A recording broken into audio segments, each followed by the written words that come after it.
Bojong Salau, yang terletak di Ciamis, terdapat sebuah jembatan tua yang menjadi saksi bisu berbagai kisah, misteri, dan horor. Jembatan itu dibangun pada masa penjajahan Belanda dan telah lama menjadi jalur utama bagi penduduk setempat. Namun, di balik keindahannya, jembatan ini menyimpan cerita mengerikan yang tak terungkap. Suatu malam, ketika bulan purnama menerangi langit, seorang pemuda bernama Arif memutuskan untuk pulang larut malam setelah bertemu teman-temannya di kota. Ia harus melewati jembatan Bojong Salau untuk sampai ke rumahnya. Ketika ia mendekati jembatan, udara terasa lebih dingin dari biasanya. Arif merasa ada sesuatu yang tidak beres, namun ia tetap melangkah. Saat berada di tengah jembatan, Arif mendengar suara tangisan.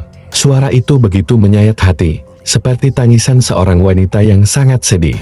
Arif berhenti dan mencoba mencari sumber suara. Tiba-tiba, di ujung jembatan, ia melihat sosok wanita berpakaian putih, rambut panjang terurai, dan wajahnya tertutup rambut. Wanita itu berdiri diam, menatap ke arah Arif. Arif merasa ketakutan, tetapi rasa penasaran mengalahkan rasa takutnya. Ia mendekati wanita itu dan bertanya, "Siapa kamu? Kenapa kamu menangis di sini?" Wanita itu perlahan-lahan mengangkat wajahnya, memperlihatkan mata merah menyala dan senyum menyeramkan. "Aku adalah arwah yang terperangkap di sini," katanya dengan suara bergetar. "Aku meninggal di sini bertahun-tahun lalu dan kini rohku tak bisa pergi." Arif merasa bulu kuduknya berdiri.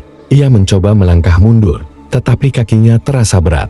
Wanita itu mulai mendekat, langkahnya pelan, tapi pasti. Arif mencoba berteriak, tetapi suaranya tercekat di tenggorokan. Ia merasakan sentuhan dingin di bahunya, dan tiba-tiba semuanya menjadi gelap. Keesokan paginya, penduduk desa menemukan Arif tergeletak pingsan di tengah jembatan. Setelah sadar, Arif menceritakan pengalamannya kepada orang-orang desa. Mereka terkejut, tetapi banyak yang percaya karena sudah sering mendengar cerita serupa. Sejak saat itu, penduduk desa menghindari melintasi jembatan Bojong Salau saat malam tiba. Namun, cerita tentang jembatan ini tetap hidup, menjadi legenda yang menakutkan dan penuh misteri. Setiap kali ada bulan purnama, tangisan wanita itu masih terdengar, mengingatkan semua orang akan tragedi yang terjadi di sana bertahun-tahun lalu. Jembatan Bojong Salau bukan lagi hanya sekadar jembatan, melainkan sebuah tempat yang menyimpan kegelapan dan misteri yang belum terpecahkan. Tak kalah horor di Kampung Salau, ada tanjakan yang sangat penuh dengan misteri. Jalan ini terkenal tidak hanya karena tikungan-tikungannya yang tajam, tetapi juga karena kisah-kisah misteri yang menyelimutinya. Setiap malam Jumat Kliwon, penduduk desa selalu mendengar suara-suara aneh dari arah jalan itu. Mulai dari suara deru mobil yang melaju kencang, hingga suara jeritan yang memecah keheningan malam. Orang-orang percaya bahwa jalan itu dihuni oleh arwah-arwah penasaran yang meninggal secara tragis di sana. Suatu hari, seorang jurnalis bernama Budi memutuskan untuk mengungkap misteri di balik tanjakan Salau. Budi tidak percaya pada cerita-cerita mistis dan yakin bahwa semua itu hanya mitos. Dengan penuh tekad, ia pergi ke desa tersebut untuk mencari kebenaran. Budi mulai dengan mewawancarai penduduk setempat. Ia bertemu dengan Pak Slamet, seorang kakek yang telah tinggal di desa itu selama lebih dari 70 tahun.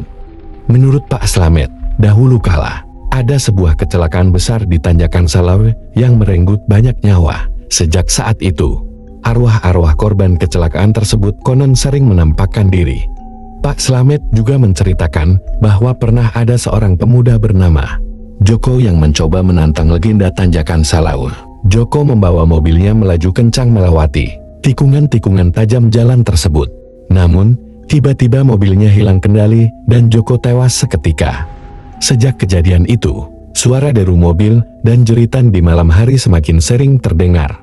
Tidak puas dengan cerita lisan, Budi memutuskan untuk menyusuri tanjakan Salau sendirian pada malam Jumat Kliwon. Dengan membawa kamera dan alat perekam suara, ia memulai perjalanan penuh tantangan itu. Ketika mencapai tikungan tajam pertama, Budi merasakan hawa dingin yang menusuk tulang. Ia terus berjalan, meski bulu kuduknya berdiri tegak. Di tikungan ketiga, Budi melihat bayangan samar di pinggir jalan.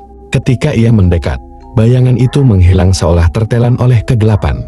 Ketika sampai di tikungan kelima, ia mendengar suara deru mobil yang semakin mendekat. Namun, anehnya, tidak ada mobil di sekitar. Tiba-tiba, ia mendengar suara jeritan yang begitu nyaring hingga membuat jantungnya berdegup kencang. Budi segera berlari menuju mobilnya dan meninggalkan tanjakan Salawu dengan perasaan campur aduk. Sesampainya di penginapan, ia memeriksa hasil rekaman dan terkejut melihat bahwa kamera dan alat perekam suara menangkap bayangan serta suara-suara yang ia alami di jalan itu. Misteri tanjakan Salawu masih belum terpecahkan hingga hari ini. Namun, pengalaman Budi menambah daftar panjang kisah-kisah mistis di balik jalan itu. Bagi penduduk desa, tanjakan Salawu bukan sekadar jalan, melainkan tempat yang penuh dengan sejarah kelam dan misteri yang tak terungkap.